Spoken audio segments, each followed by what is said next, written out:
This might sound kind of strange and even kind of slightly irreverent, but one of the most painful liturgies in our Catholic tradition has to be the Good Friday service, for a whole variety of reasons.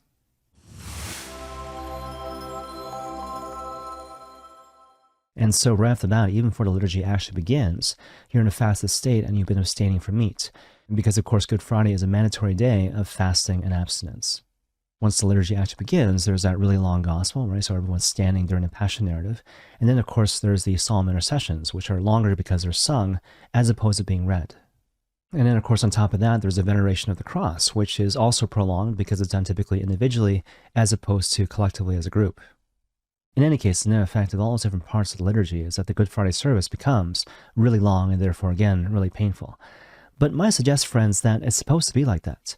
It's supposed to be long, it's supposed to be uncomfortable, it's supposed to be painful, even though that sounds obviously really countercultural. On that note, there's this really great Catholic author named Matthew Kelly, who talks about two predominant philosophies which really govern the modern mindset. And so hedonism is basically about the pursuit of pleasure and the avoidance of pain, whereas the philosophy of minimalism is all about achieving a maximum reward with a minimal amount of inconvenience. In any case, regardless of how you spin it, the takeaway message is pretty clear. And so the whole idea is that from the modern perspective, a good day is basically defined as having minimum pain and minimum inconvenience. Whereas the Christian perspective is obviously really different. And so from the Christian perspective, a good day is defined not so much by the irrational pursuit of pain, because of course we're not masochists here. Rather, a good day is defined by our willingness to persevere. Our willingness to persevere in doing what is right and doing God's will, despite our natural fear and apprehension when it comes to suffering and pain. And so to illustrate the point, a couple examples come to mind. One from a really popular Disney film and another one from the Bible. And so first of all, the Disney film, Princess Diaries, starring Anne Hathaway. There's this really great line in the context of the movie where some character says, "Courage is not the absence of fear, but rather the recognition that there's something greater than fear." And so again, courage is not the absence of fear, but the recognition that there's something greater than fear. And I love that quote because it's basically real, right? Because it doesn't downplay the fact that we have this natural, again, fear and apprehension when it comes to pain and suffering. But at the same time, it recognizes that there are certain things that are worth suffering for. There are certain things worth dying for. Again, courage is not the absence of fear, but the recognition that there is something greater than fear. But to further illustrate the point using a biblical example, think about the Beatitudes, which of course you find in the Gospel of Matthew chapter 5 and the Gospel of Luke chapter 6. And so, for example, blessed are the meek, blessed are the poor in spirit, and blessed are those who are persecuted for righteousness' sake. Now, obviously, even if you hear those three different examples, based on the recurring refrain, the key word there is blessed, which isn't exactly the best translation. And so sometimes what you'll hear is that the word which is rendered here as blessed is translated as happy, which isn't the best because it implies a certain kind of emotional euphoria. Blessed also isn't the greatest because it implies a certain subjective awareness that something good is happening. And so given all that, arguably speaking, the best translation is something more like fortunate or on the way. And so, for example, fortunate are the poor in spirit, for theirs is the kingdom of heaven. Or on the way are people who are meek, for they shall inherit the earth. And so for myself, the way I like to explain it to other people is like, look, imagine you're on a plane, right? So you bought the plane ticket, you're on the plane, and you're on your way to this amazing tropical destination, someplace like Hawaii or Maui or wherever the case may be. But then all of a sudden you find yourself in turbulence. And so in this moment, are you happy? Well, probably not, right? You're probably not feeling this emotional sense of euphoria. Are you blessed in the sense of being subjectively aware of the fact that you're on your way still to someplace beautiful and nice? Well, maybe in the stress of the moment, perhaps not. But are you fortunate? Are you on the way all the same, despite what you might be feeling, despite your subjective awareness or lack thereof?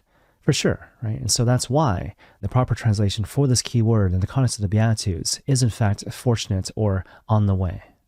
And of course, the obvious takeaway message when it comes to this thing we're talking about today is that you might be in a prolonged situation of suffering and pain. But if you're in a situation because you're persevering and doing God's will, well then truly you are fortunate. Truly you are on the way, despite what you might be feeling emotionally speaking, and again, despite your subjective awareness.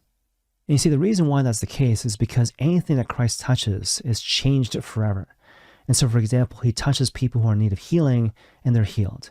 He shows up at a wedding and that thing is elevated to the level of a sacrament. And of course, when he suffers and dies on the cross, human suffering, human pain, even death itself, these things are no longer sources of shame, despondency, or despair, but rather these things become the very means by which Christ brings about the salvation of the world. And so, for example, if you're going about your life and you encounter any manner of suffering and pain, maybe you're going through that such that other people don't have to suffer. Maybe you're going through that such that you might spend less time in purgatory, so it's kind of reparation for your sins. Or perhaps you're going through a really acute and prolonged period of suffering and pain to effectively erode another person's resistance to the grace of conversion. Whether we're talking about someone close to you, someone that you know and love, or someone that you never met ever in your life. In any case, regardless of the particular reason why the Lord is permitting any manner of suffering or pain to befall you in this life, it's really important to remember that it's not for you to know exactly what that reason actually is. The mystery of human suffering and pain will always remain on this side of heaven very much a mystery. At the same time, recall to cling firmly and desperately to the fact that your life has meaning, that your suffering has purpose, and indeed, precious in the eyes of the Lord is the death of his faithful. Okay, now obviously there's kind of a lot going on here, but it kind of begs the question, what does this mean for us practically speaking?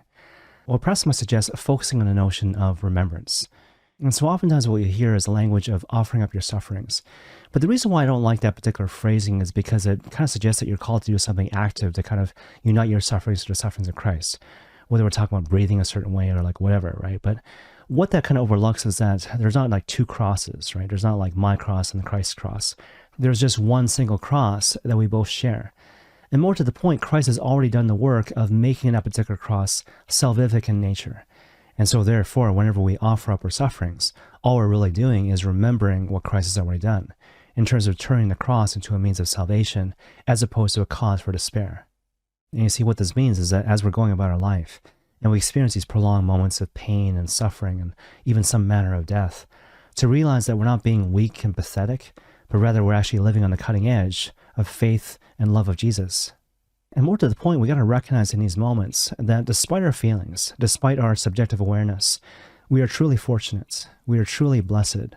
We are truly on the way to becoming the persons that God is calling us to be, but also on the way to helping to bring about the salvation of the world. And may God bless you all.